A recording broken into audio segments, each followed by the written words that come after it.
ഈശോ മിശിഹായ്ക്ക് സ്തുതിയായിരിക്കട്ടെ. ക്രിസ്തുവിൽ എനിക്ക് ഏറ്റവും സ്നേഹവും വാത്സല്യമുള്ള സഹോദരങ്ങളെ, സുഭാഷിതങ്ങൾ 29:11. ഭോഷൻ കോപത്തെ അതിൻ്റെ കടിഞ്ഞാൻ ഇളക്കി വിടുന്നു, എന്നാൽ ജ്ഞാനിയാകട്ടെ ക്ഷമയോടെ അതിനെ നിയന്ത്രിക്കുന്നു. കോപത്തെ ക്ഷമയോടെ നിയന്ത്രിക്കേണ്ട ഒരു പുണ്യമാണെന്നർത്ഥം. ഇന്ന് നമുക്കറിയാമല്ലോ അല്ലേ, കോപത്തെക്കുറിച്ച് പറയുമ്പോൾ സമുദ്രത്തിൻ്റെ മുകളിൽ പൊങ്ങിക്കിടക്കുന്ന ഒരല്പം ഐസ് കട്ടയെ പോലെയാണെന്നാണ് പറയുക.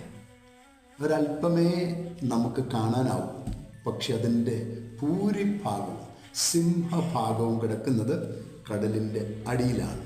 ഒരു വേള നമ്മുടെ കുഞ്ഞുനാളിലേറ്റേതെങ്കിലും ആന്തരിക മുറിവൊക്കെ ആയിരിക്കാം ഇതിൻ്റെ പിന്നിൽ. പക്ഷെ ഒരു സത്യം നമ്മൾ മനസ്സിലാക്കണം, കോപിയായ ഒരു മനുഷ്യൻ എത്ര പേരെയാണ് ഒരു ദിവസം കൊല്ലുന്നതെന്നറിയാമോ? ഒരു പക്ഷേ ആയുധം കൊണ്ടല്ല, അവൻ്റെ ചെയ്തികൾ കൊണ്ട്, അവൻ്റെ വാക്കുകൾ കൊണ്ട്, അവൻ്റെ നിഷേധങ്ങൾ കൊണ്ട് എത്ര മനുഷ്യരെ കൊല്ലുന്നുണ്ട്. പ്രിയപ്പെട്ടവരെ, സുഭാഷിതം 29:11 നമുക്ക് ധ്യാനിക്കാം. നമുക്ക് ക്ഷമയോടെ അതിനെ നേരിടുകയും നിയന്ത്രിക്കുകയും ചെയ്യാം. സർവശക്തനായ ദൈവം, നിത്യപിതാവ്, പുത്രനും പരിശുദ്ധാത്മാവും നമ്മെ അനുഗ്രഹിക്കട്ടെ. ആമേൻ.